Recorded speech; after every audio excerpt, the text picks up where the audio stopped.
তবে আমার একটা শর্ত আছে। মেয়েটি ডেকে বলল, কি শর্ত বলো? ওই শর্ত তো আগের কথাই। নাউজুবিল্লাহ বলেন। আগের কথাই মানে বুঝলাম না। ওই যে তোমাকে আগেই বলেছিলাম তোমার সাথে আমি ব্যভিচার করতে চাই, জিনা করতে চাই, তুমি তো রাজি ছিলে না। আজকে যদি তুমি রাজি হও তাহলে আমি তোমাকে অর্থ দিয়ে, টাকা দিয়ে সাহায্য করতে পারি।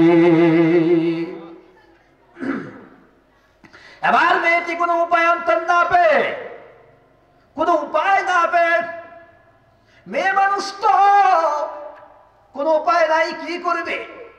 এবার ডেকে বলল, ভাই রে, যদি তুমি আমাকে না হইলে, যদি আমাকে ঋণ না দাও, তোমার কথায় রাজি না হইলে যদি তুমি আমাকে ঋণ না দাও, তাহলে তো আমার রাজি হওয়া ছাড়া বিকল্প কোনো রাস্তা নাই। সুতরাং আমি রাজি হয়ে গেলাম, তুমি আমাকে ঋণ দিয়ে দাও। এরপরে ছেলেটি রাজি হয়ে গেল। এরপরে ঋণ দিয়ে দেওয়া হলো। নির্ধারিত সময়ে অন্দর মহলে যখন ঢুকে পড়ল, যখন ব্যভিচারের ভিতরে চইলা গেল, হঠাৎ করে তাকায় দেখে ওই মেয়েটি ডুকরে ডুকরে কান্নাকাটি করতেছে। সুবহানাল্লাহ বলে। একটু জিকির করেন, আমি একটু পানি খাই, একটু জিকির করেন। লা ইলাহা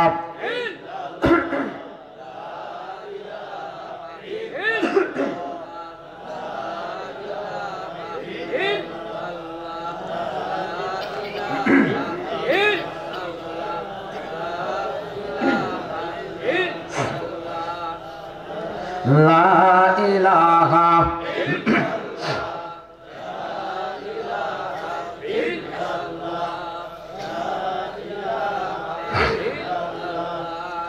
আমার বাবা ছিল রে,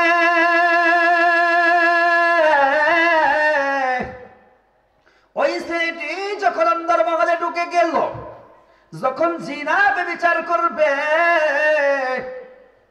তখন হঠাৎ করে তাকায় দেখে মেয়েটি ডুকরে ডুকরে কান্নাকাটি করতেছে। ছেলেটি ডেকে ডেকে বলল, কি হলো? তুমি কেন এখন কান্নাকাটি করো? এখন তো আমাদের আনন্দের মুহূর্ত, এখন তো আমাদের আনন্দের সময়, তুমি কেন এখন কান্নাকাটি করো? ওই মেয়েটি চিৎকার মেরে বলল, ভাই রে, আমি তো আলেম ওলামাদের কাছ থেকে শুনেছি, হুজুরদের কাছ থেকে শুনেছি, কাল কিয়ামতের ময়দানে প্রত্যেকটা জিনাকারীকে আল্লাহ তাআলা জাহান্নাম দিবেন। জাহান্নামের ভয়ে আমি কান্নাকাটি করি। শুধু কি তাই, ওই জাহান্নামের ভিতরে জিনাকারী রেখে দেওয়ার পর আমার আল্লাহ একটা বাচ্চা ভিতরে ধরাই দিবেন, এবং নির্ধারিত সময়ে বাচ্চা হবে পেছনের রাস্তা দিয়া, এবং পিছনের রাস্তা দিয়া সমস্ত নারী বুড়িগুলো বের হয়ে যাবে। আমি তো এই ভয়ে কান্নাকাটি করি। ও ভাই, দুনিয়ার সামান্য কষ্ট আমি সহ্য করতে পারি না, ওই পরকালে এত কঠিন কষ্ট আমি কিভাবে সহ্য করব? এবার ছেলেটি ডেকে ডেকে বলল, বঞ্জরি,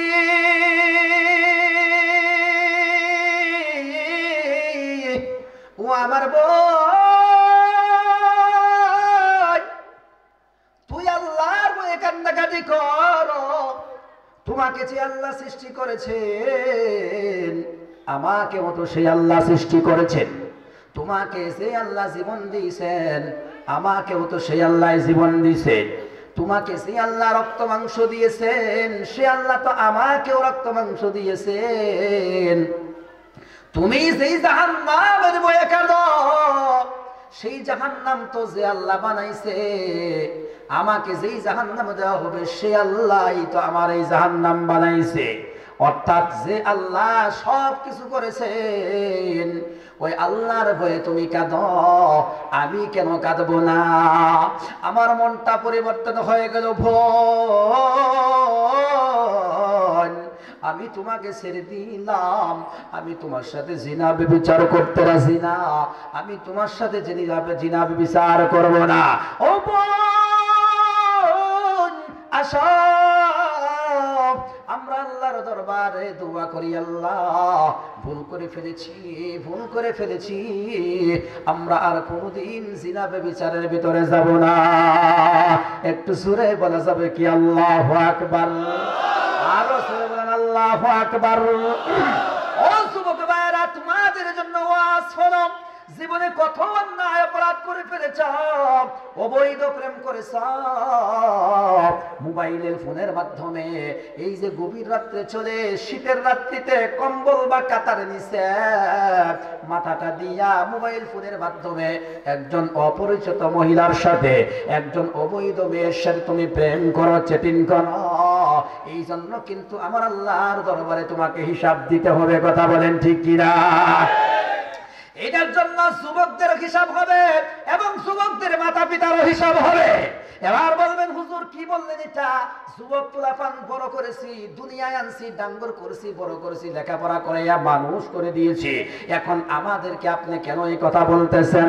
আমাদের কাজ তো শেষ হয়ে গেছে, আমরা কেন কিয়ামতের ময়দানে ধরা খাবো?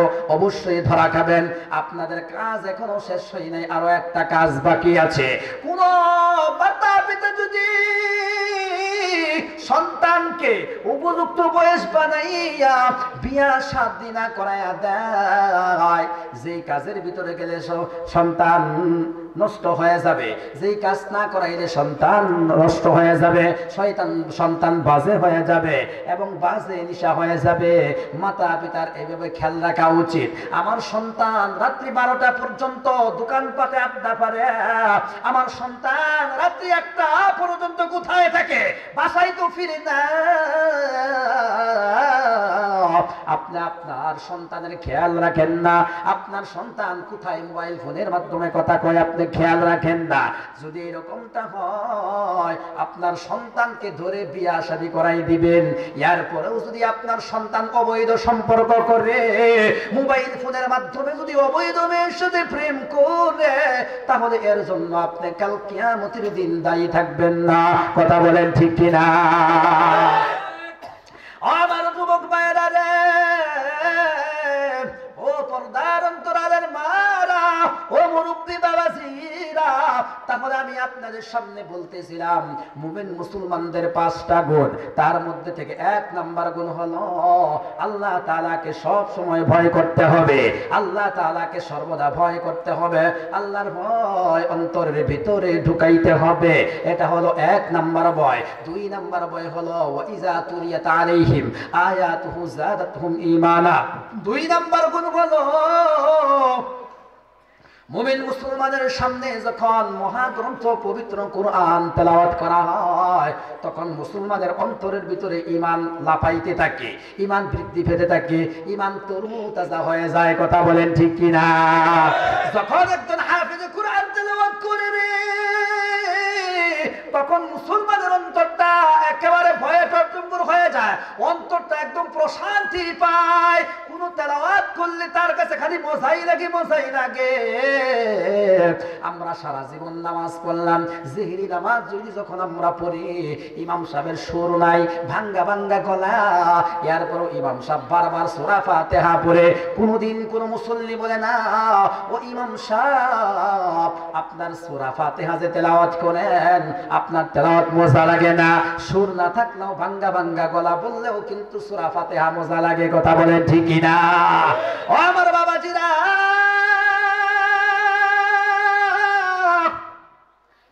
এশারের নামাজের পরে আপনাদের এই মসজিদের ইমাম সাহেব আমার নাজমুল ভাই, বড় মুহাব্বতের বড় ভাই, আমি মসজিদে বসে বসে শুনলাম তার তেলাওয়াত, হৃদয়টা আমার একদম জোড়ায় গেছে। আমি জানতাম না নাজমুল ভাই এত সুন্দর তেলাওয়াত করেন। আমি জিজ্ঞাসা করলাম কি তেলাওয়াত করলো? ভাই আমি তেলাওয়াত করেছি। আমি খুব খুশি হয়েছি, দেখেন এত সুন্দর তেলাওয়াত। তেলাওয়াত শুনলে মনে হয় আরো শুনি, আরো শুনি, আরো শুনি। কথা বলেন ঠিক কিনা? আমার বন্ধুরা, আল্লাহ পাক রব্বুল আলামিন এই দুনিয়াতে হযরতে মুহাম্মদুর রাসূলুল্লাহ সাল্লাল্লাহু আলাইহি ওয়াসাল্লামকে অনেকগুলো মুজিজা দান করেছেন।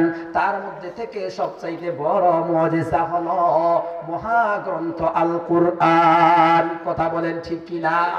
আমার রাসূল, আপনার রাসূল এই কোরআন পাঠ করতে করতে সাহাবীদেরকে ইসলামের জন্য উদ্বুদ্ধ করেছেন। এই কোরআন পাঠ করতে করতে যুদ্ধের জন্য সাহাবায়ে কেরামদেরকে উদ্বুদ্ধ করেছেন। শুধু তাই নয়, এই কোরআন পাঠ করতে করতে একদম কাট্টা কাফের অমুসলিম মুসলমান হয়ে গেছে, দলে দলে মুসলমান হয়ে গেছে। একজন কাফের নাম আপনারা হয়তো বা শুনেছেন, তার নাম হলো ওয়ালিদ ইবনে মুগীরা। এটা হলো সবচাইতে বড় একটা খারাস, সবচাইতে চরিত্রহীন একজন ব্যক্তি। এই লোকটা আমার রাসূল, আপনার রাসূলের বিরুদ্ধে খালি খারাপ আচরণ করত, খালি বিরুদ্ধ আচরণ করত। সমস্ত কাফেররা মিলে আমার নবী মুহাম্মদুর রাসূলুল্লাহ সাল্লাল্লাহু আলাইহি ওয়াসাল্লামকে আল আমিন উপাধি দিয়েছে, সাল্লাল্লাহু আলাইহি ওয়াসাল্লামকে সাদিক উপাধি দিয়েছে। কিন্তু ওয়ালিদ ইবনে মুগীরা কয়, মুহাম্মদকে কেন আল আমিন উপাধি দিলা? মুহাম্মদকে লোকটা কিন্তু সুবিধা না, মুহাম্মদকে কেন সাদিক উপাধি দিলা? মুহাম্মদের তো চরিত্র ভালো না। নাউজুবিল্লাহ বলেন। মানুষের ধারে ধারে যাইয়া খালি গীবত গায়, খালি গীবত গায়। আমাদের দেশগুলো তো এইরকম মানুষ আছে না নাই? আছে। কোনো কাম নাই, কাজ নাই, খালি মানুষের লাগে কুটনামি করব, খালি ফাইজলামি করব। ভালো মানুষ দেখতে পারবো না যে নামাজ পড়ে, বেটা নামাজ পড়ে কি হইছে, নামাজ পড়ে কোন বেটা ধনী হইছে, ঠিক কিনা?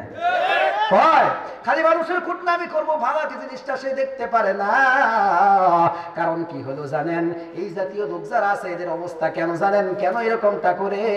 আমি আপনাদেরকে কোরআন দিয়ে প্রমাণ করে গেলাম। আল্লাহ বলেছেন, ইন্নাল্লাযীনা কাফারু সাওয়াউন আলাইহিম আনজারতাহুম আম লাম তুনজিরহুম লা ইউমিনুন। এই কথাটা বললে অনেকের কলিজায় লেগে যাব। দয়া করে মাফ করে